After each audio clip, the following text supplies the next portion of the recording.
In January 2018, Festival of Thrift, with support from Tees Valley Combined Authority, put out a call to artists to respond to a brief on the theme of sustainability. Viewpoints set out to change people's views about sustainability in the Tees Valley and take people to viewpoints they might not otherwise visit. We received over 100 excellent proposals and whittled them down to the 4 we chose here. We hope you'll agree that they really do give some very different viewpoints on sustainability in the Tees Valley.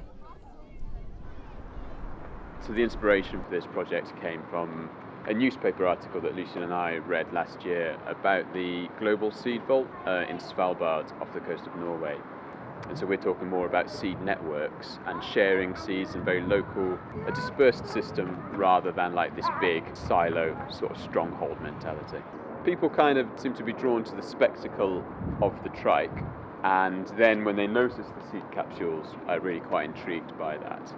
And it's been a really good conversations actually with the idea of kind of both local growing and local knowledge and the importance of that, and also this kind of big unknown future to do with how the climate is generally shifting and what that might mean for the food that we can grow here in Teesside.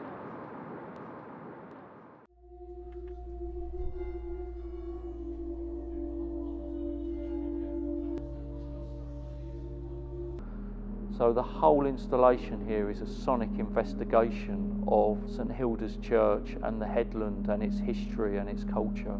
And the sound mirrors that I've done here, that are a collaboration with Rob, the sculptor, with Rob Olins, we've put the sound mirrors in, and by bouncing sound out of them, we can make small hot spots and quiet spots of sound that once again make a physical space that the audience can move into and out of and interact with. We've bought sound mirrors because after the bombardment of Hartlepool in the First World War, the British Army installed the first sound mirrors in the country in this area to listen for German ships and Zeppelins. Hartlepool knocked his sound mirror down back in the 70s, so I wanted to bring some sound mirrors back. Other sounds in the church involve local people talking about their experiences of living on the headland.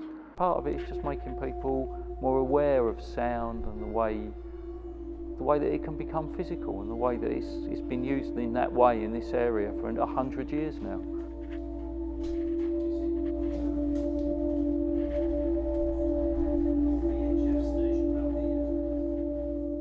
It's a Volkswagen with a full-size Argentinian beef cow on top, because I was struck by a statistic that I read which said that 16% of global warming is down to cows burping and farting. It's their full stomachs and lots of methane gets produced, and so actually a cow is as bad for the world as a Range Rover, which I just think is an astonishing statistic.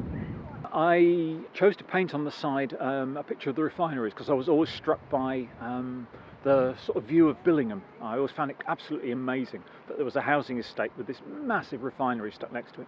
I just thought it was one of the most wonderful things. The response to the car's been absolutely brilliant. I must get 100, 150 photographs taken on me every single day when I'm driving. I've been to almost every point in Teesside, and every time I stop I engage somebody and have a strange and silly conversation. And it's surprising how engaged people are. People do actually understand that cows are a problem in the world. It's a bit like 3 months ago, nobody actually thought about plastic bags, and all of a sudden it takes one image and people get galvanised into action. It restores your faith in humanity.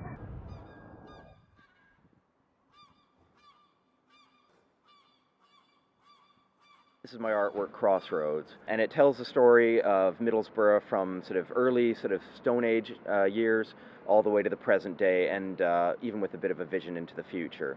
One of the sort of themes I wanted to tackle was obviously sort of the issue of sustainability. Middlesbrough, big industrial center, for centuries now. So, obviously it had a sort of a major impact. One could say a negative impact on the environment, sort of through much of that. So I was interested and excited to kind of hear about a lot of the things that the city's already doing or is in the works of building towards sustainability. But I also, with this piece, also wanted to fantasize about going even further and sort of think about what they could be doing that maybe they aren't doing yet, and how we could really push a sustainable and green future in the area.